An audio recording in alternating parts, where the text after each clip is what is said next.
All right. Yeah, we should be live here with Real Fridays every Friday at 12:30. It is Real Fridays, and Real Fridays is a show that Jeremy Potter, Rick Rock, myself, Brock Cassidy started almost 2 years ago. Actually, Jeremy, it's pretty astonishing. I think it'll be 2 years ago this Really? October or November, actually, that we've been doing the show every Friday. No And kidding.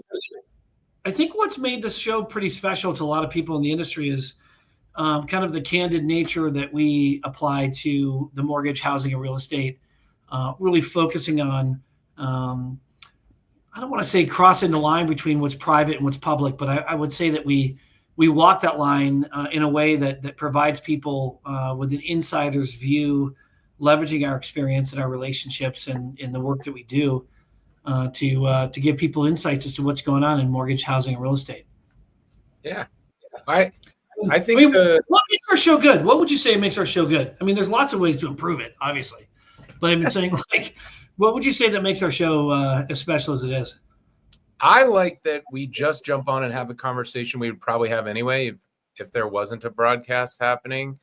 It's called Real Fridays to reflect that.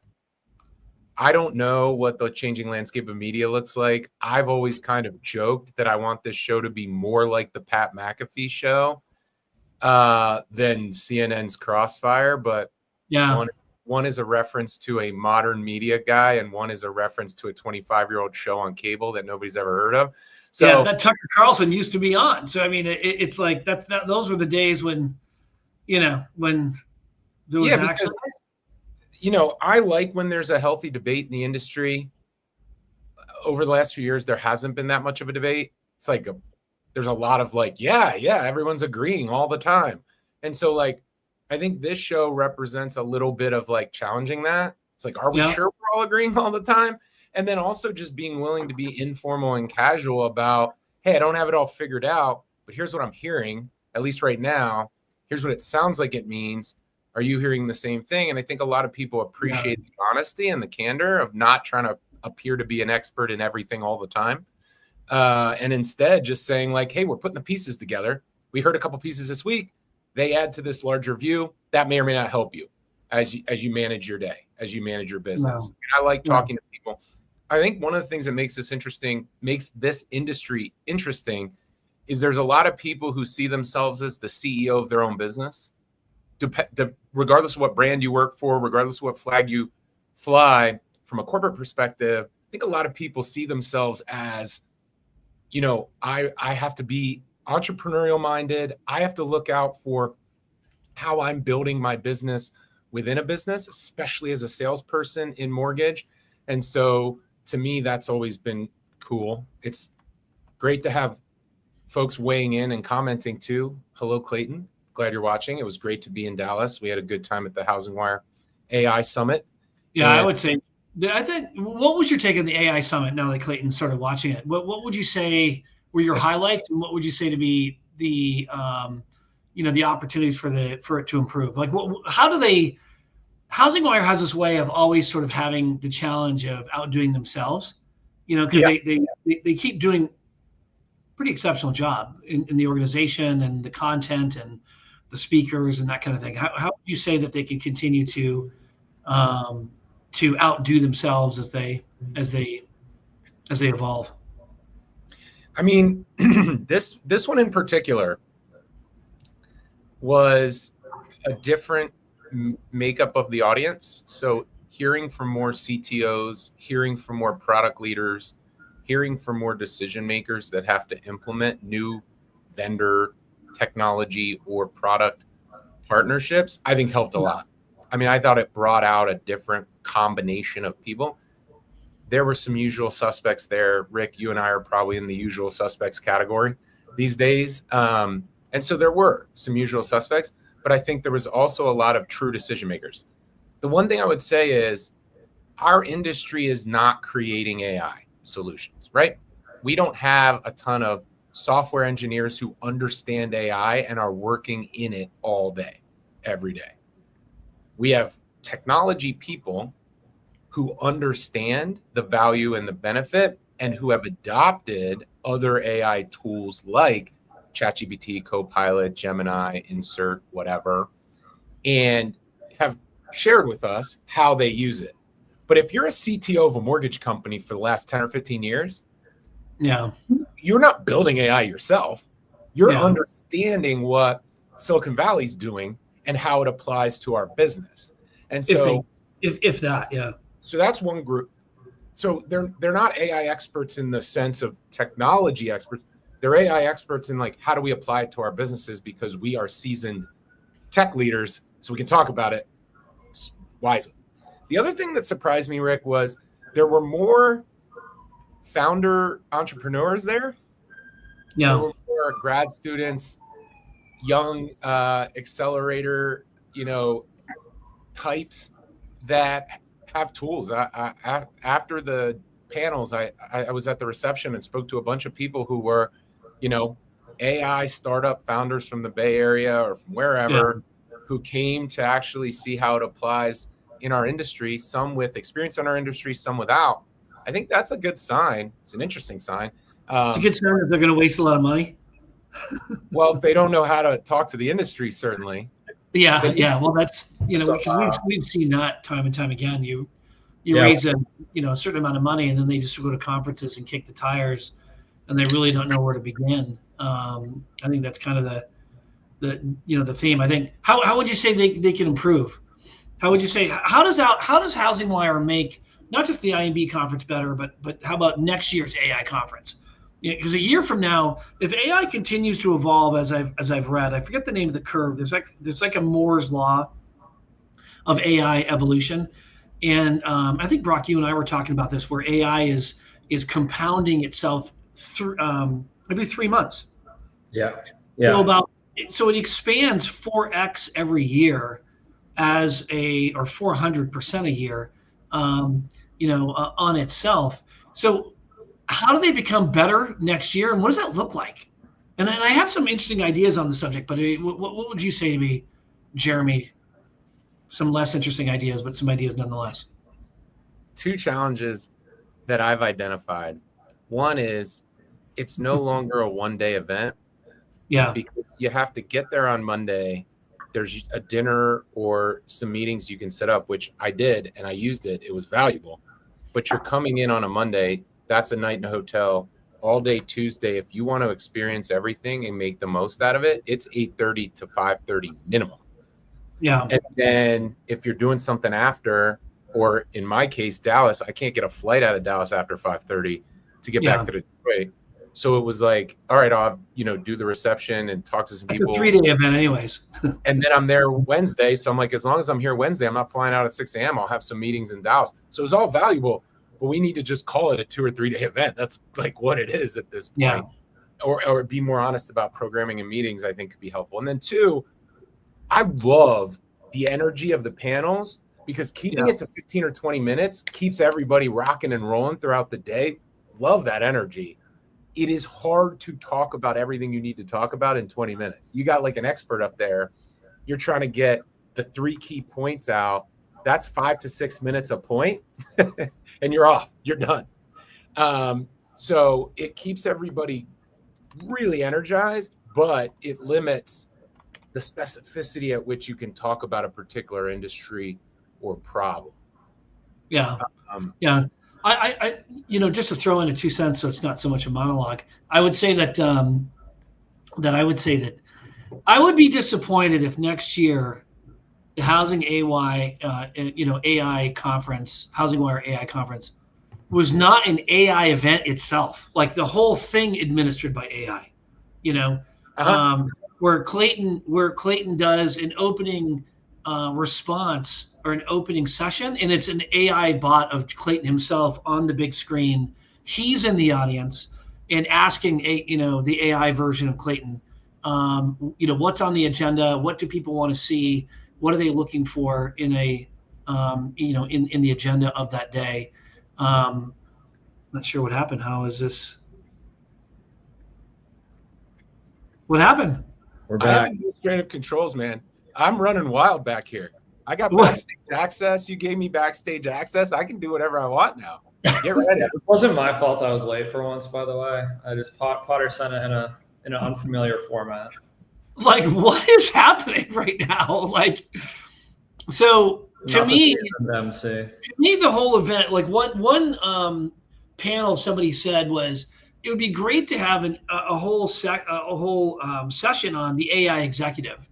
Like, if you actually challenge yourself to manage your entire day using AI in your email, AI in your conference calls, AI in your transcriptions of Zooms, AI in managing your meetings, AI in your sales engagements, AI in your marketing. If you literally, every task, regardless of your respective role within the organization, if you ask yourself the question, like, what tool exists to be able to make my job easier, and actually implement that, and actually have some use cases of the AI executive, I think would be a really interesting example of an illustration of how AI has permeated every aspect of our business, and in some cases, it's affected a lot of aspects of our business that has just begun to do so. Like, you almost take for granted that AI is something that it's already involved in a lot of what we do.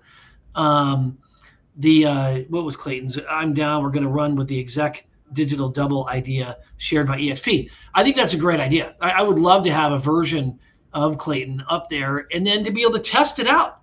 This is one of the things I was talking about with Samir from Flare Labs and at Stanford University was just his whole focus on the interactive AI agent.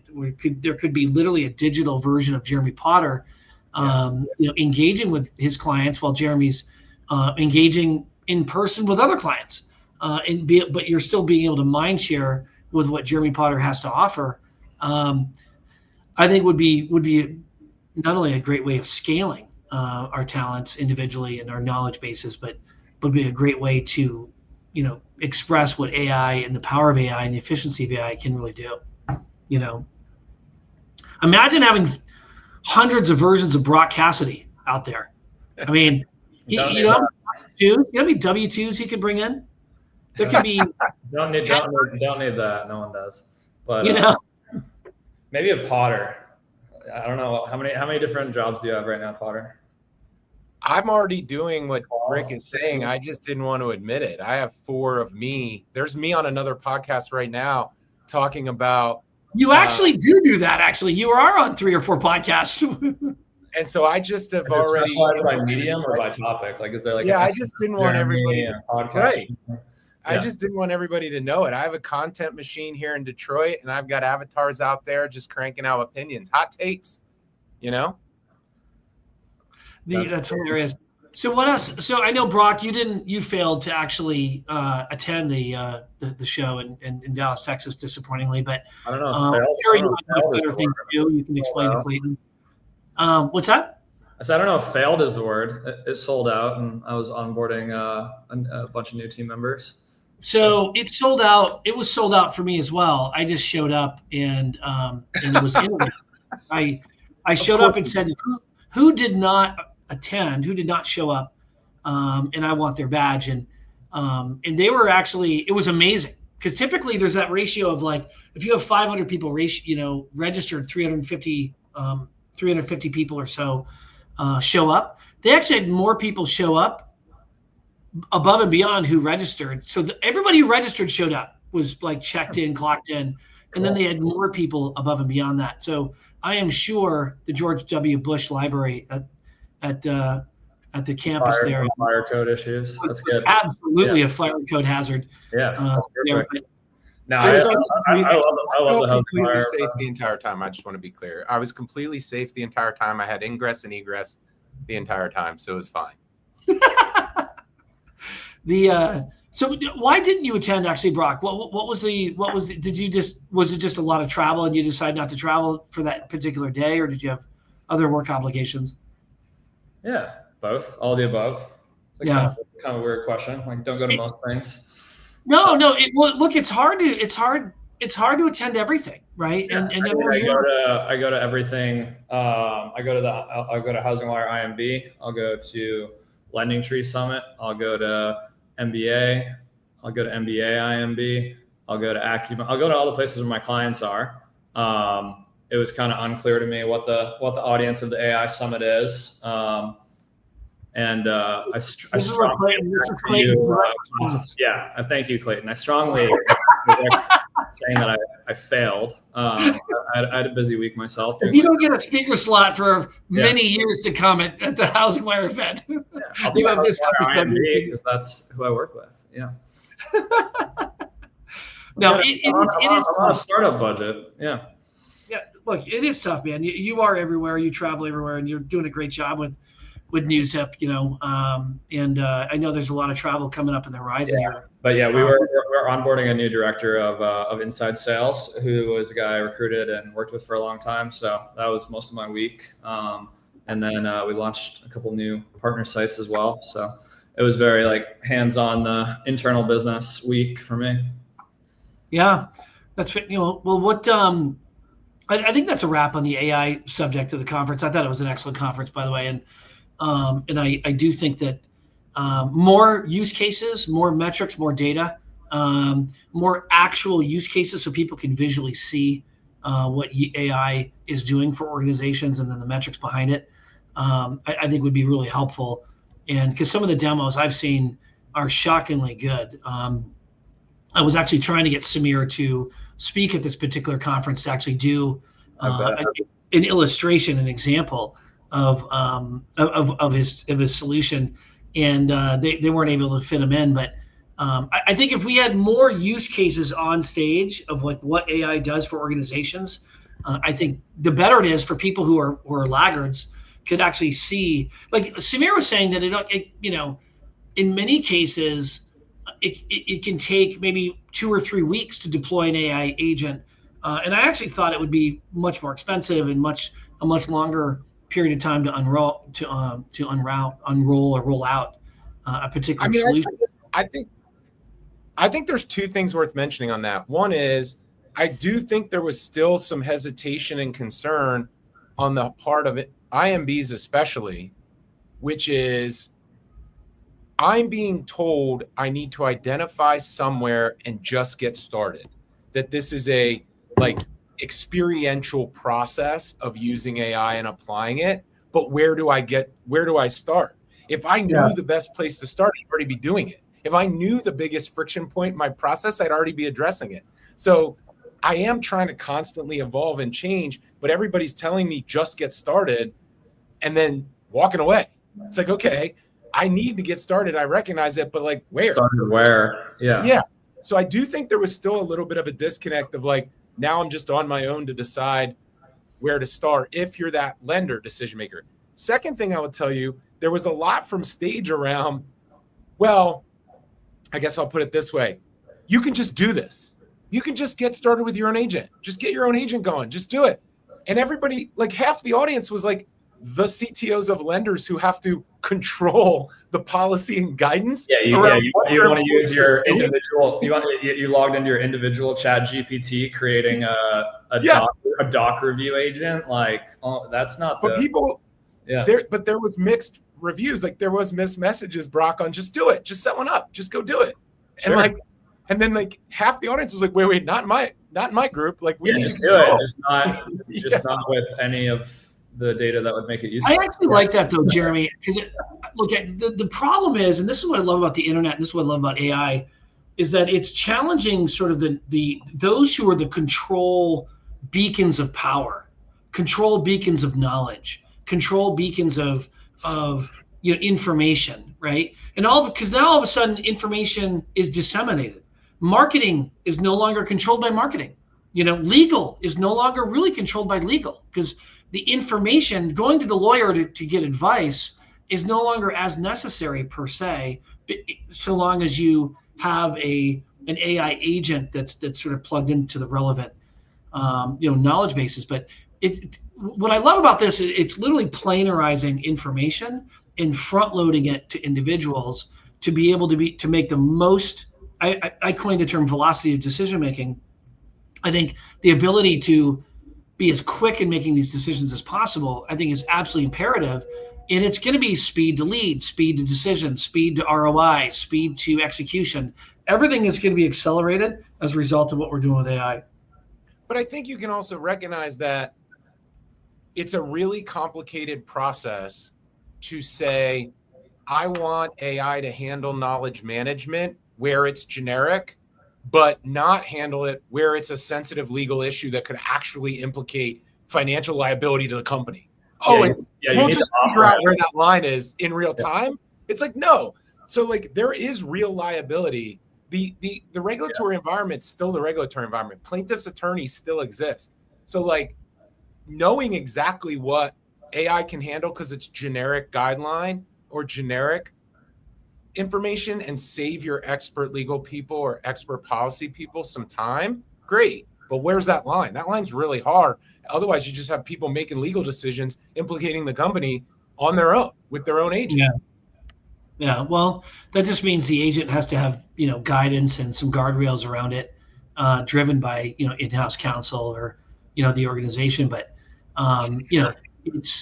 it's, I'm not saying it's going to completely diminish I think it'll totally diminish, but I don't think it'll completely remove the need for legal counsel any more or less than it'll remove the need for underwriters.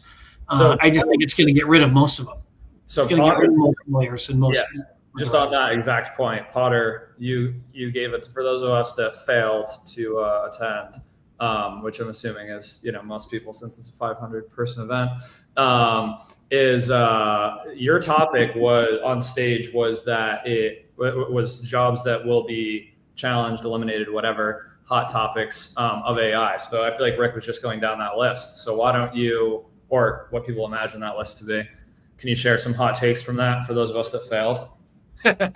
Yeah, I mean, the key piece that we tried to lay out at the beginning was it all depends on what timeline you use. So we used a 2-year timeline for the panel simply because if you stretch it out long enough, all of our roles are going to change. Yeah. All of our roles are going to go away. Yeah. But if you look at it as like what's next to go away, here was the really key point that I thought, or at least that I heard from Diane, and that we kind of wanted to put out there, was you are going to eliminate tasks from every role. At what point have you eliminated enough tasks to eliminate the role altogether? And that is not an easy answer, because loan officers, assistants, processors, marketing, parts of servicing that Rick was just referring to, enough tasks are already being delegated that some of those roles are already able to be removed. Loan officers, assistant, processor. However, that doesn't necessarily mean that person loses their job. Right. A leader has to decide. I'm calling it choose your own adventure, but it has a lot to do with who you are as a lender, which is, are you going to level up that person and add a new area to your business that you don't have and put them on it? So if I remove all the tasks from a processor on a Fannie Freddie loan today, am I going to put them on condos? Am I going to put them on construction? Am I going to put them on renovation, fix and flip, jumbo, non-agency? If you're not doing those things, you can eliminate that role and then just level up and add a channel, add a product, right? Or you can literally eliminate that role, in which case you're not doing anything new. You're just doing it with fewer people. Yeah.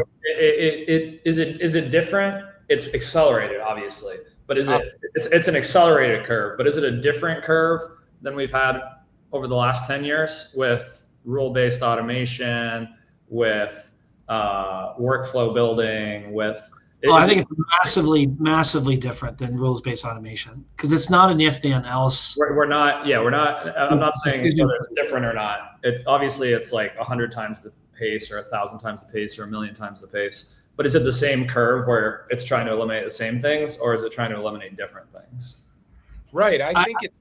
Go ahead, Rick. Sorry. Well, I was just going to say, like, when I was working, and this was before I met Samir, with Dr. Andrew Moss and some of the other folks over at Stanford, when we were actually going through the probability of what roles, and this is what's fueling a lot of, because pretty much AI is being driven by 3 institutions in the United States: MIT, Carnegie Mellon, and Stanford University. I mean, there's others, there's Caltech, and there's a handful of other institutions, but the primary global thought leaders that's educating today, tomorrow, and the next generation of AI development engineers, and then the capital that's being raised around them is around those 3 institutions. And what is basically what they're projecting to eliminate within finance, within what we do in mortgage lending, is 90 to 100% of the disclosure desk people out there are gone. 90 to 100% of processors are gone. 90 to 100% of post-close audits and auditing are no longer needed for those roles.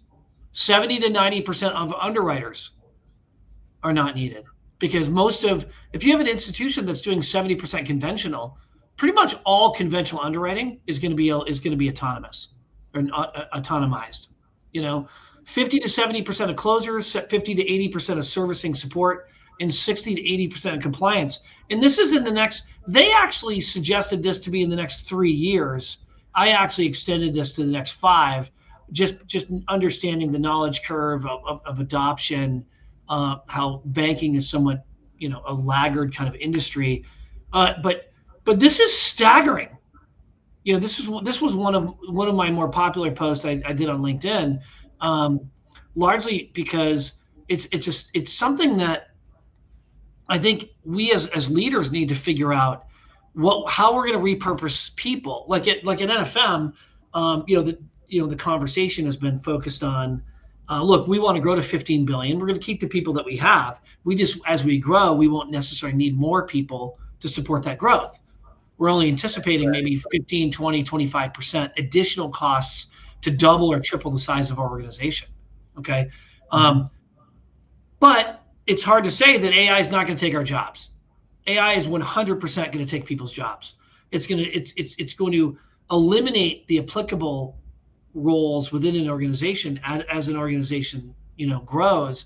And I just don't think we should be fooling people to think this. Yeah. Now, the other thing that I will say, and I'll shut up on this one point, is that I was looking at some of the new hire graduate unemployment statistics, and new hire grads are suffering one of the worst epidemics of unemployment that, since it's been tracked since the 1960s, ever, of graduating college seniors, of going into the job market and getting jobs that in essence support either their careers or support them individually. And I think we're going to see this. I think in the next 3 years, we're going to have a massive flood of unemployed, educated individuals as a result of, because companies, what that tells me right now is companies, Fortune 50, Fortune 150 companies are saying, we don't know what jobs are going to be here in 3 years. So why are we going to hire for them now?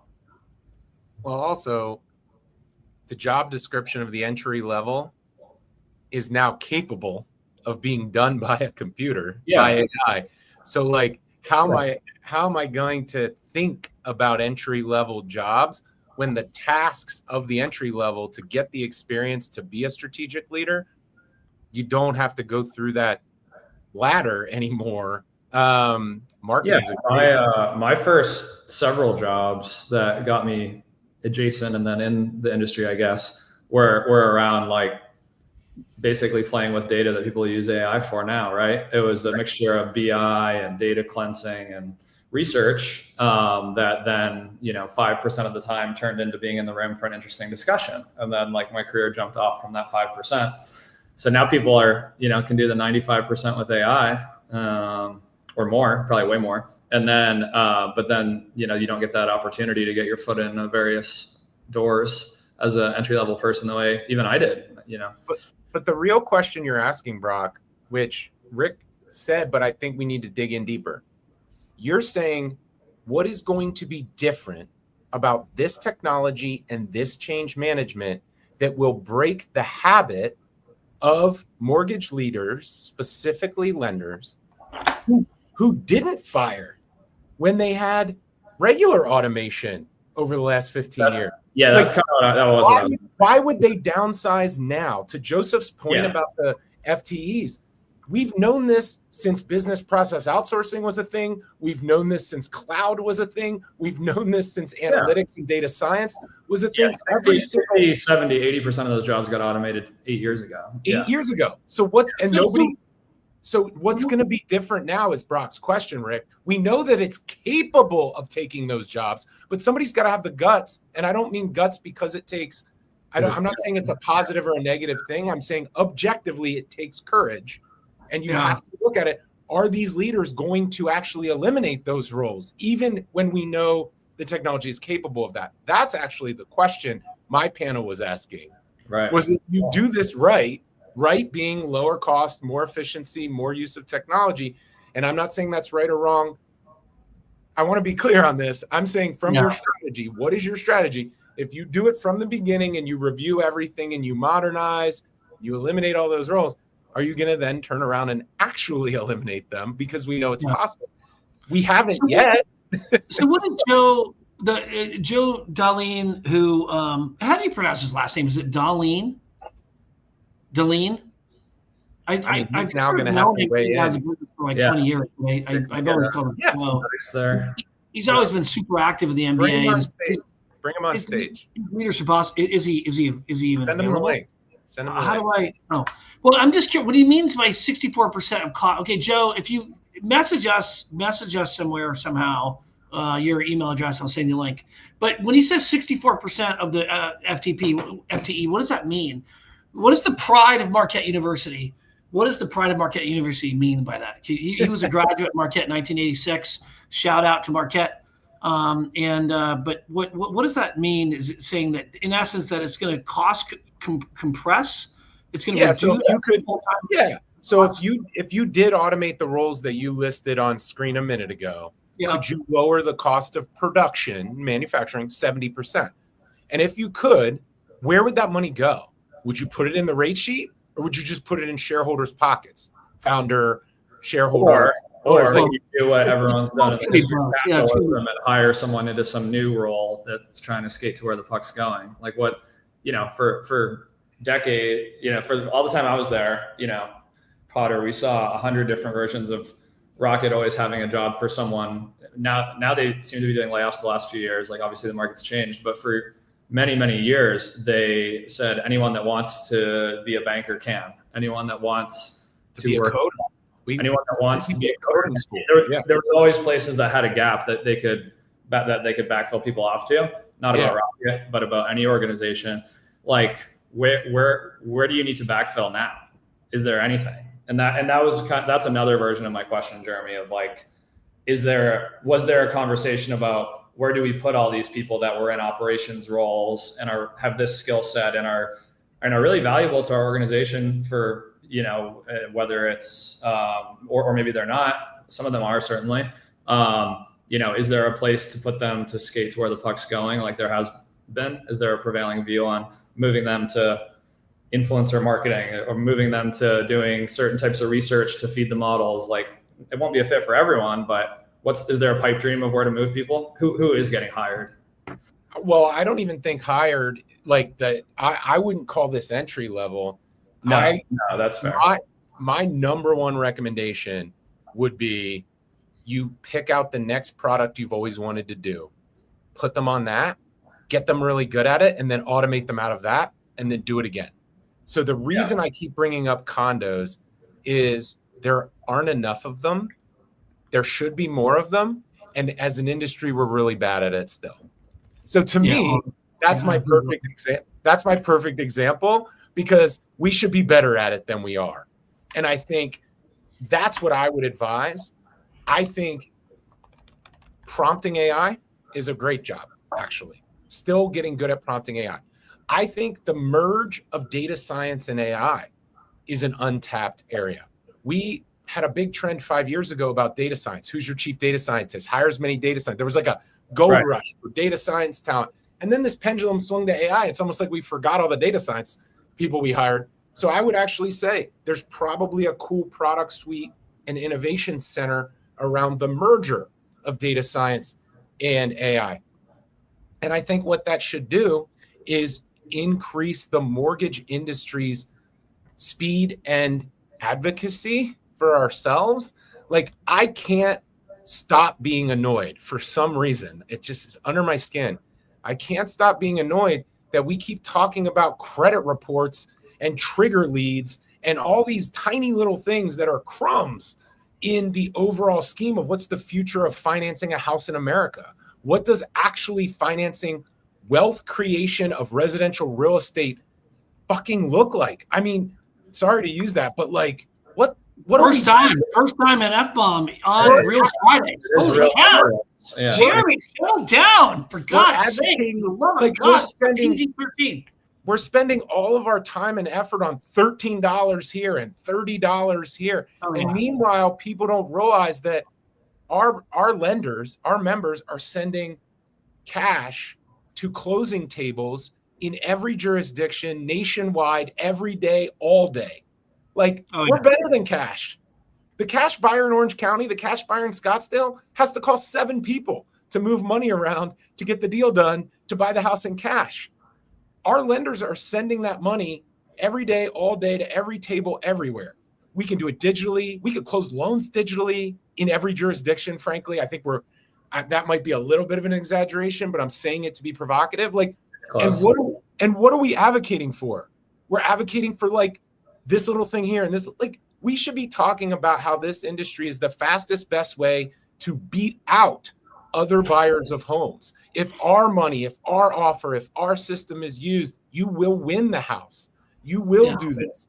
We should be doing fractionalized products that allow home equity to be really leveraged, truly leveraged as an asset, and not just locked and frozen in the basement.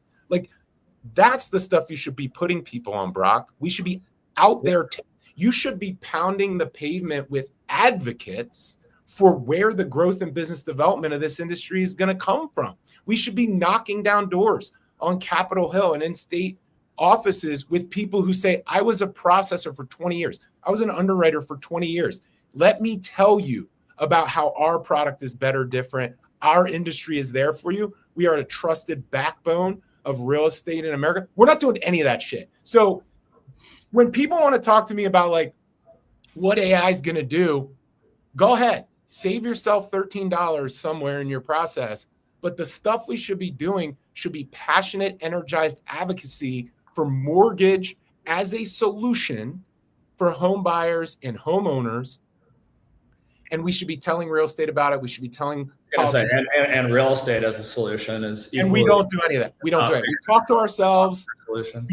We tell ourselves what we're doing, and that's the end of it. So I'm sorry to get all fired up, Rick, but like, I just don't feel like we're leveraging any of the real special things about this industry, and we're caught up just talking to each other about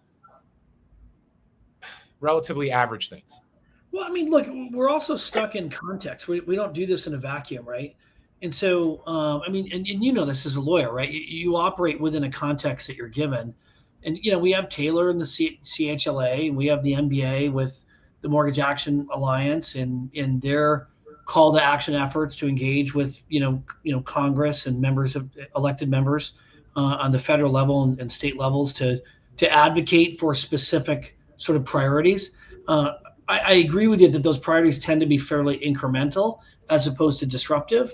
And that's therein lies the challenge you're talking about. An incremental change is saving, you know, $28 on a, and I don't even think this is necessarily, you know, in progress, but, you know, the focus on saving $28, $70, $80 on a title insurance policy or whatever the case may be.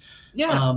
I don't want to diminish that work. And I know those organizations care deeply and are putting resources and time and effort and energy into it. So I didn't want to act like those things weren't happening. I just really felt the need over the last week to see the industry level up. And I think it's possible. And so when Brock asked me like where the puck is going, where do we put the bandwidth? We freed up 80% of our organization's bandwidth. Great. Awesome. What do we do? Yeah. If that's where the puck is going, I would send the puck that direction. So my passion was really around where the puck's going. I appreciate what everybody's doing today. I think where the puck is going, though, is using our freed up people to actually take advantage of the expertise they've created and go grow and describe how we can better protect. Listen, I mentioned product stuff because that's where my head goes. But now that I'm on this thing and I'm thinking about it, I haven't even brought up the cybersecurity, fraud, and identity issues that this industry is going to struggle with over the next 10 years. There is plenty for people to work on, plenty of really rich, really good jobs to dig our teeth into. And if you have 20 years experience in the mortgage industry doing any role, that is valuable experience. We need to pour into the next solution. So there's, but I don't want to undermine your original point of like expanding the pie. You know, we can all fight over the same 4 million transactions a month or whatever, a year or whatever, people buying a home, but there's got to be more expansion of the pie now that there's so many different ways to underwrite, now that there's so many different ways to fractionalize, to whatever else, you know, modify. Hell yeah. And so forth. So I think that's true. But yeah, obviously there's other, you know, whether it's data science, security, like all kinds of other things that we don't need to forget about as trends. Right. Yeah. Plenty of jobs in them. Plenty to do. We have a lot to do in housing in America. A lot. Exactly. Yeah, that's interesting. So what does housing look like, do you think, Jeremy, in 20 years? Like, you know, my daughter Gigi is 13. What do you think her first house is going to look like, or is this going to be somewhat of a narrow derivative of what it looks like today? I believe in that time frame. So not what you and I will have access to, but what our daughters and our kids will have access to will be, they will move into a unit that might be in a building, and it might be a single family home, and they will buy a investment schedule of as much equity as they want for their monthly payment and horizon. So today we have a 30-year fixed. You put a down payment, you get an amortization schedule of how much you'll own in 30 years, plus any appreciation. Yeah. What we're going to get 20 years from now is you're going to sign up with a company, whether it's a lender or more likely an investment partnership. You're going to sign up and you're going to say, in 20 years, I want $300,000 back. In 20 years, I want $500,000 back. And you're going to slide the little slider around, and you're going to pick your monthly payment in your schedule to get the outcome you want. And real estate's going to be owned by bigger entities that then sell shares of it, even in communities like subdivisions, even in communities like single family homes. And so we're not going to have to take down one house, one product, one mortgage for one family. It's going to be buy into my brand, similar to how Rick has dedicated himself to Marriott Bonvoy. And he says, I'm going to stay at a Marriott Bonvoy, even if I need to take an Uber here or there, because I'm going to be loyal to that brand. We're going to see home ownership brands in 20 years that you have your little app, you got your monthly payment, you got your schedule, and you can pick from the available units in that brand. And you're going to move into a house, or you're going to move into a condo, and you're just going to have your $350,000, $400,000, $500,000 schedule that you're on with your favorite brand that gives you the most things around it.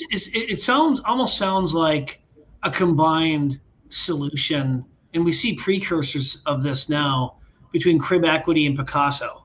It almost seems like a little bit of what Crib Equity is doing, a little bit of what Picasso is doing, and you marry those two together in a more look at it this way. Look at it this way, Rick. Berkshire Hathaway has, what is it, like 9 brands of real estate, right? Better Homes and Gardens and all the other ones. And Berkshire itself has a named brand, and Sotheby's and everything. So they own, let's call it 9 things. Well, just imagine if those were a REIT instead. So instead of being real estate agents, just imagine you went to Berkshire Hathaway and you just bought in to one of their flagship products. And their flagship products will be stacked based on luxury, mid-market, entry-level, rental, and they'll stack them up, and a REIT will own the underlying real estate, and you'll align with the brand, and they'll give you perks and rewards and other types of things, maintenance and this and that. And that will be how you own something. It'll just be in a corporate entity that owns the real estate instead of titling it. How does it impact the whole equity puzzle of a consumer and building long-term wealth for their family, which traditionally had been done, at least for maybe 2 or 3 generations, through home ownership?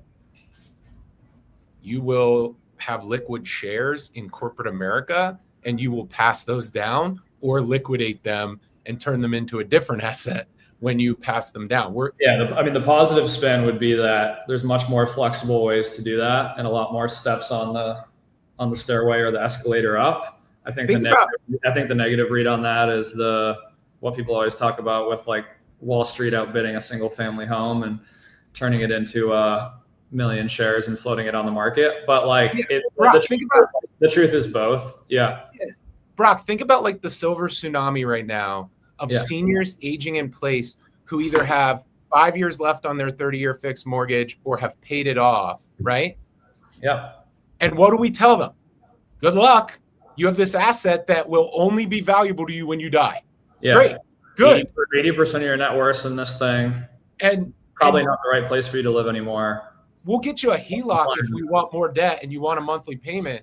But other than that, we can't really help you. You did all this hard work, but you just got to sit on it until you can pass it down, because we haven't figured out any other way for you to really use it in a really, truly effective, innovative way. Okay, great. Like, and to Rick's point, it's probably 80% of their household net worth, on average. I think so. If those were 80%, if those were liquid shares, then all of a sudden it's like, well, I'll get rid of 10% of them. I'll liquidate 10% of my portfolio to fund my later years or my healthcare or a vacation or a family gift, and then pass on the rest. So like, we're still going to have people buying property, living in it. It won't be the whole market, but I think unless we come up with a better way to get an entry-level house, it's the only way we're going to transition people from renting to owning, because we just aren't building enough units. So it's going to sort of be the necessity, not necessarily anything more than that. And if you're a fan of dystopian cautionary tales like I am, then you might also believe that it's going to be like employers and like, just it's everything. Your job is your whole life. They have, and you just have to kind of stay within the ecosystem of someone to take care of you. So hopefully it doesn't get to that level, but there's already a lot of workforce level innovation going on with perks, and with Amazon has some really deep programs on what their employees can do for housing that other people can't do, for example. I think we're already seeing it. We're already seeing it in renovation, home improvement, and warranty as well. Clayton's asking about home improvements. I actually don't even think appliances are the hard part. Appliances like AC and fridges are going to be the easy part, because this partnership is going to be able to buy them at scale and make them super cheap relative to what we do today, which is we all buy our appliances one at a time in a retail shop. Yeah. So appliances aren't even my concern. My concern is the foundation and the roof and some of these other very, very technical, expensive upgrades to a house. And here's what I think there. We're already seeing there be a demand problem for good contractors and an age problem for good contractors. Yes. So these bigger partnerships are going to be able to offer 10,000 houses, 12,000 houses, 15,000 houses at a time. And they're going to have like the geek squad that Best Buy has for your TV, Wi-Fi, and computer. But instead, they're going to have work belts and trucks under a flagship that manages tons of properties, because then they can do it for the right price across all of Dallas, across all of Detroit, across all of Atlanta. And that's, I think, where kind of contractor home warranty and private equity is going to kind of feed everything up to be like, give me scale, give me volume. And we're going to have to do it because there just aren't enough people to handle our houses as it is. I don't know, Rick, if you've done a renovation lately, but you're waiting a year to do a bathroom. You're waiting a year to do a kitchen. Like, that cannot continue. It's obvious that cannot continue. So the only thing that's going to happen is we're going to level up all of it. I'll just give you a crazy example. We've seen all kinds of deals working with builders where it's delayed because there's not enough people to install garage doors or install windows, like just little things that are just totally disruptive to the ecosystem today.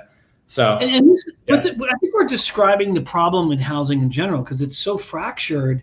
It's a supply chain. It's not like you can't Intelize this, right?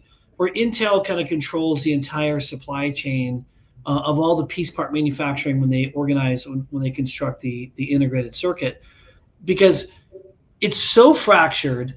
And like just in this conversation, Jeremy, you've touched upon how consumers own a home, fractional ownership, and various sort of equitable shares that can get more easily, that are more easily liquid, that can be more easily exchanged between consumers or between the owner and the investor, or the in some kind of a REIT type of fashion. We've talked about, the actual home construction of it. There's concrete, there's small homes, there's big homes, there's condos, there's shared homes, there's duplexes, there's apartments, we've talked about different innovative sort of financing, like just traditional home financing with new types of products that are going to help expand home ownership. Yeah, I thought we were going to get a factory built soapbox speech from Jeremy. We got a different one today. Well, no, but I think that, and that's part of my, I think that's part of my point, is that what slows progress down is that there's going to be innovation in all of those areas, and they compete with each other, and they create friction with each other.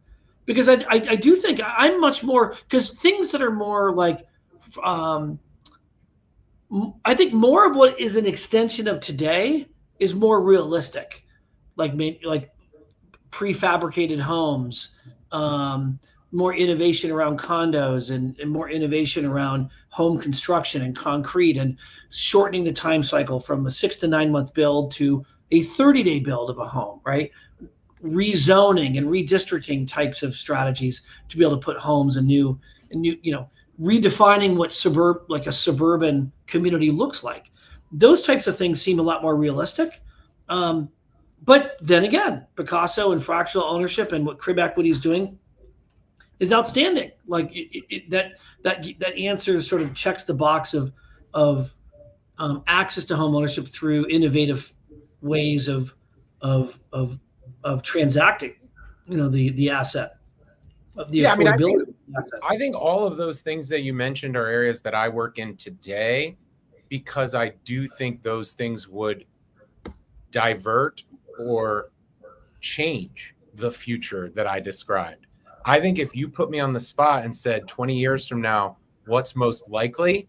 I think what is most likely is that the local municipalities, the local fractional, like the fragmented supply chain, the cost of labor, the cost of materials, the cost of innovation for manufactured housing, I think it's likely that those cannibalize each other, and communities don't let people in. Communities don't let new houses in. I'm going to be working to change that future. I'm going to be trying to build factory built houses. I'm going to be trying to build prefab houses in the upper Midwest and recreate that future. But I see more and more communities and politicians are scared to take on the fact that we're going to insert new housing. They don't have to. They can change that future if they want to. But I think there's a high likelihood that they're going to stop each other from innovating around those things you mentioned. Whereas what I'm saying doesn't take changing how houses get put in communities. So I think it's changing how people pay for the housing that already exists. So that's kind of where I have these two worlds simultaneously. But I'm at a point now where I get to work on both at the same time, which is awesome. And so what do you do for work?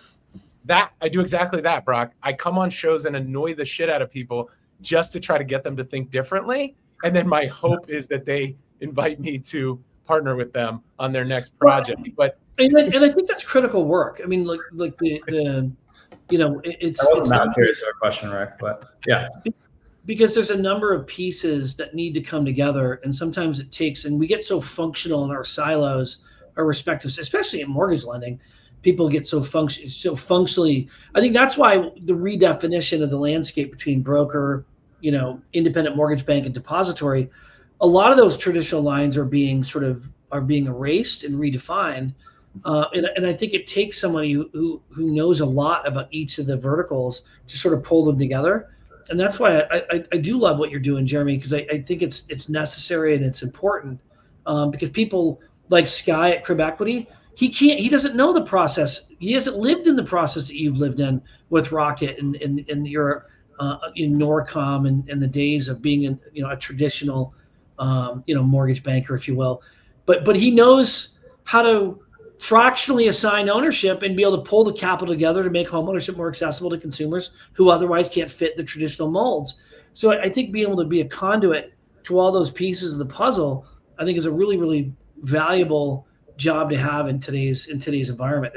There's too few of people like you, but your value is only as great as it is because there's so few. But It's nice of you to say that. And I think what really makes you asked a question an hour ago, which is like, what makes this show fun to do still? Why do we do it a year, 2 years later, whatever you said?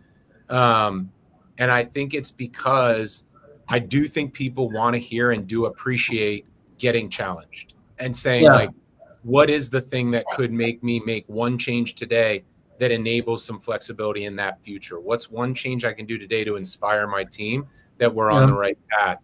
And I hope that some of what we do here is to give people ideas and talking points that inspire them to think outside the box the next time they run into an obstacle or a challenge or a vendor that's dragging their feet or something, to say, hey, you gotta partner with me because we're going places. I'm gonna be ready.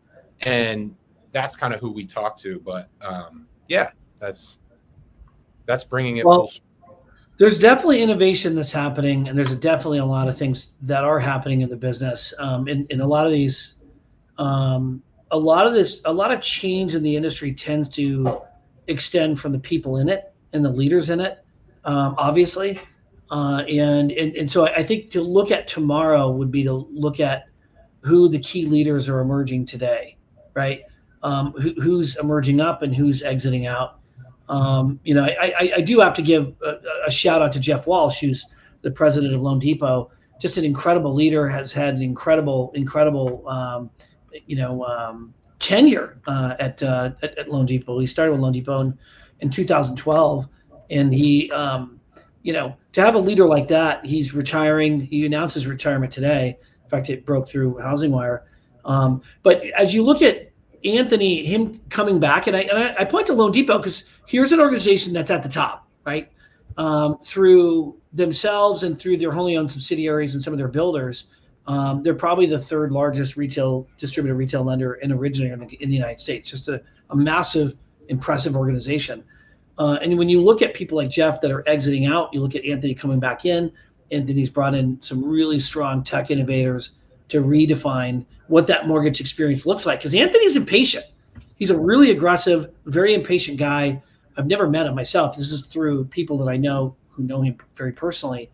And he is so torn up and so angry that Loan Depot has taken such a back seat to much of the momentum of the last 4 years that he decided to come back and to shake things up.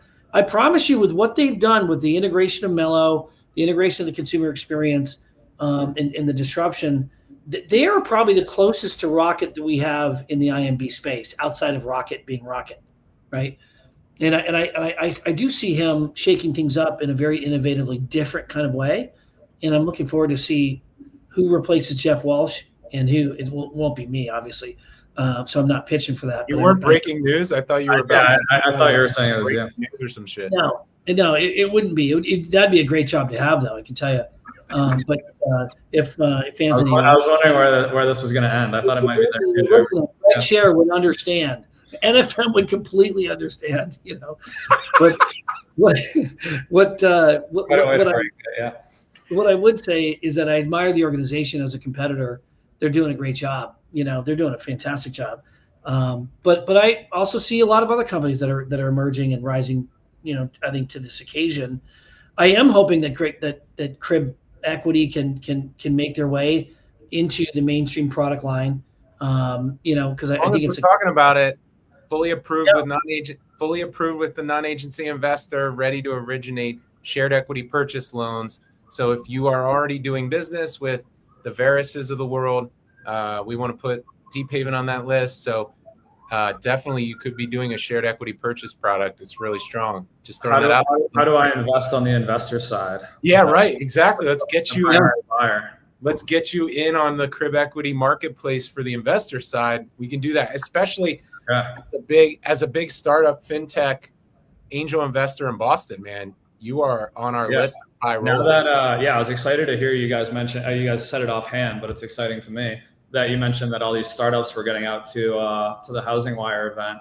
I still have my side gig as a scout fintech investor. So anyone listening that's starting up an early stage fintech prop tech company. I know a young kid named Samir from Stanford.